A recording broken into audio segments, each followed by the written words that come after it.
Buenas, soy Javier Salmerón y estas son las prácticas de informática. En este vídeo vamos a plantear la necesidad de implementar funciones.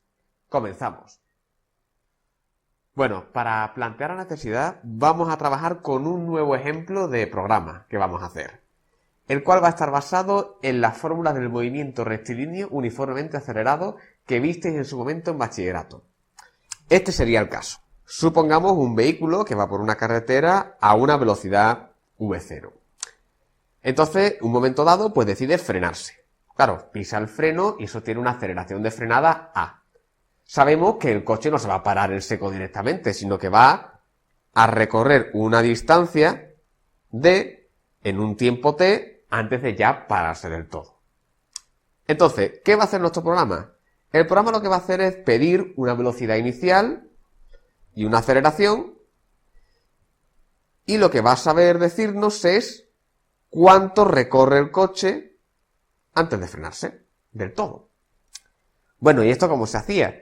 Pues con las fórmulas del movimiento rectilíneo uniformemente acelerado, las cuales ya están adaptadas para este caso. Entonces, sabiendo qué fórmulas hay que aplicar, el programa es relativamente sencillo. Vamos a ver qué datos necesitamos. Constantes, pues de nuevo en este caso no nos hacen falta ninguna. No parece que haya ninguna constante que necesitemos. Y en cuanto a variables, pues tendríamos la velocidad, la v sub 0, la cual, pues, dado que son de nuevo cálculos científicos, podemos asumir de que va a ser tipo doble. Y, dado que el usuario ha de introducirla, entonces sabemos que es de entrada. ¿Qué más? La siguiente, pues sería la aceleración de frenada, que de nuevo, bueno, realmente para todas las variables aquí tiene sentido que sean dobles, ¿no? Y como esta también la introduce el usuario, pues sería de nuevo un dato de entrada. Seguimos, ¿qué más datos? Pues la distancia recorrida. Claro, esto, como vemos aquí, es lo que va a mostrar al usuario, por lo tanto es una variable de salida. Pero claro, si vemos aquí, en las fórmulas implicadas, vemos que nos necesitamos también la t, el tiempo de frenada. De nuevo, con esta variable t, estamos en un caso que hemos visto en otros vídeos. No la introduce el usuario, no es mostrada al usuario ni de vuelta, pero la necesitamos para poder calcular la d. Entonces, estamos de nuevo ante una variable auxiliar. Bien, entonces, con todo esto, vamos a intentar implementarlo en ThinHive. Entonces, estamos aquí en el entorno y vamos a crear, como siempre, un archivo nuevo usando la plantilla de C.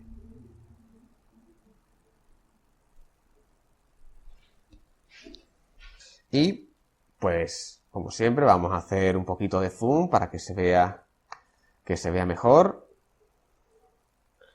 Y vamos a ello. Entonces, antes hemos dicho que los datos del problema son 4. La velocidad inicial, la aceleración, el tiempo de frenada y la distancia de frenada. Bien, y sabemos que el usuario ha de introducir la velocidad inicial y la aceleración.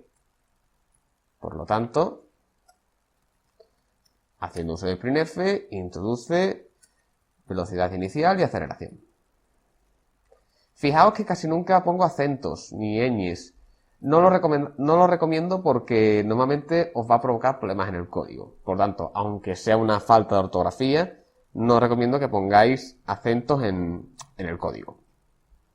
Bien, ahora tenemos que pedirle los datos al usuario. Entonces, ¿qué espero? Espero dos dobles, las cuales las voy a guardar en las variables de velocidad inicial y de aceleración.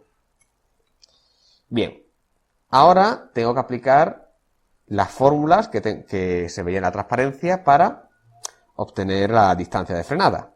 Entonces primero vamos a hallar la t, que sabemos que es menos v sub 0 entre a. Una vez que tenemos ya la t, podemos calcular la d, la distancia de frenada. Entonces sería 1/2 por a por t más v sub 0 por t. Esa es la fórmula que habéis visto en la transparencia, insisto. Entonces ya con esto sí tenemos la D.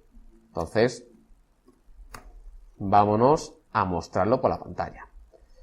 La distancia de frenada es, y como siempre, expresión de formato, y ponemos que queremos mostrar la D. Bueno, pues aquí hemos resuelto ya este caso, que en el cual, si os fijáis, ya nos sale una fórmula un pelín más larga. Aquí podemos ver esta de aquí. Hay varios pasos, ¿no? O sea, ya, si bien es verdad que es más complejo, pero bueno, lo hemos podido hacer. Ahora bien, ¿qué pasa si yo digo que no quiero una distancia de frenada, no un coche, sino que hay 3 coches? Y ahora, claro, pues tenemos que hacer lo mismo para 3 coches. O sea, coger todas las distancias y después, bueno, las sumo, por ejemplo, ¿no? Vamos a hacer ese pequeño cambio, simplemente en vez de un coche, 3. Por lo tanto, tendremos 3 velocidades, 3 aceleraciones, 3 tiempos y 3 distancias, ¿no? Bien, vamos a ello, vamos a ver cómo quedaría. Entonces ahora voy a cambiarle, vamos a tener que copiar y pegar para hacer cada una de las variables.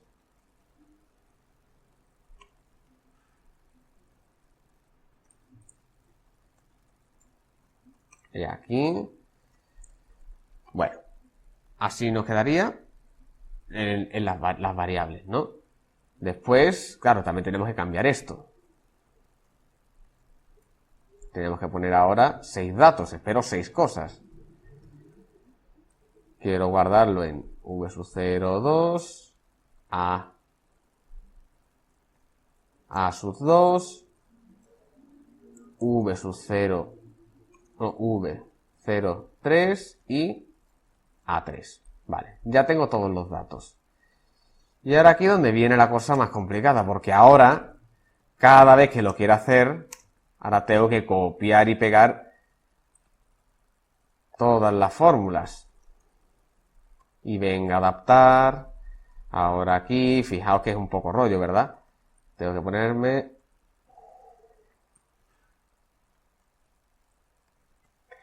aquí a cambiarlo todo. Aquí, aquí, aquí, aquí y aquí. Y por supuesto aquí también.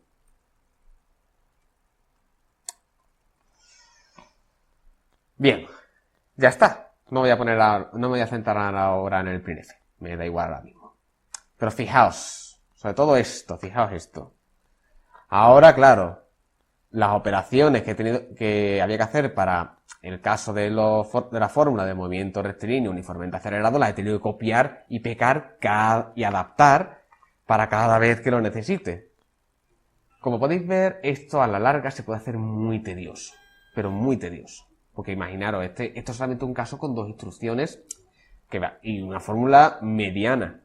¿Qué pasa si ya tenemos un caso con un montón de instrucciones, fórmulas enormes, como el famoso caso de la raíz? Esto es más o menos parecido, hay una fórmula larga. Y cada vez que tú te necesites hacerla, vas a tener que copiar y pegar. Parece razonable que, en este caso, preguntarse, bueno, ¿y no podría yo, siguiendo el mismo razonamiento que seguimos con lo de la raíz cuadrada, crearme yo una función y el código me quedaría mucho más simple? Pues sí, efectivamente se puede hacer. Pues claro, no todas las funciones están en librerías. A veces uno tiene que crearse unas propias. Y este es el caso que vamos a empezar a ver. Así que, continuamos. Entonces, la idea es que hay momentos en los que uno puede decir, oye, quiero crearme mis propias funciones. ¿Y qué ventajas tiene eso? La primera es que nos permite un diseño modular. ¿Qué quiere decir eso? Que podemos separar el código como en pequeñas partes, pequeños módulos independientes, de forma que es mucho más fácil trabajar. ¿Por qué? Porque, claro, al estar separado en diferentes módulos, en diferentes funciones, una función yo puedo cogerla y utilizarla en otro código, como a fin de cuentas hacemos con el caso de la raíz y funciones de las librerías. ya están hechas, pues yo las utilizo. Pues si yo me creo funciones propias, pues yo puedo decir, oye, pues esta ahora la voy a utilizar en otro código distinto. ¿Qué más? En cuanto a cuantas más funciones utilicemos, de forma razonable, pues nos va a quedar un código mucho más legible, puesto que al utilizar funciones el código queda más corto, más limpio, no estamos copiando un montón de veces el mismo código, al final quedando mucho más difícil de leer. Sale un código mucho mejor, de más calidad. Y además, el hecho de que estén separados hace que los programas sean más fáciles de mantener, puesto que es mucho más fácil localizar errores. Es decir, si no es lo mismo que encontremos el error en una función que ahora en un pedazo de código muy largo, donde hay mucha repetición de código, si además estamos copiando y pegando, como hayamos cometido un error, ese error se va a estar replicando todo el rato. Son muchas desventajas las que tenemos, si no utilizamos un diseño con funciones. Y además, no solamente eso, sino siguiendo la línea de este penúltimo punto, si además tenemos una división entre funciones, es mucho más fácil hacer pruebas sobre una función. Es decir, por ejemplo, si yo tengo una función que haga el movimiento rectilíneo, ¿no?, el cálculo de la distancia, puedo hacer muchas pruebas sobre esa función y puedo estar seguro de que está bien. Mientras que, en caso contrario, es mucho más complicado hacer pruebas sobre un programa que hace 1000 cosas. Así que es mucho más importante que sean más funciones que hagan poquito a una función enorme que haga mucho. Así que, como podemos ver, el trabajar con funciones nos pueden brindar muchísimas ventajas, por lo que merece la pena aprender cómo se hace. En próximos vídeos veremos cómo se implementan las funciones, qué pasos hay que hacer y qué elementos hay que tener en cuenta. Así que nos vemos en el próximo vídeo.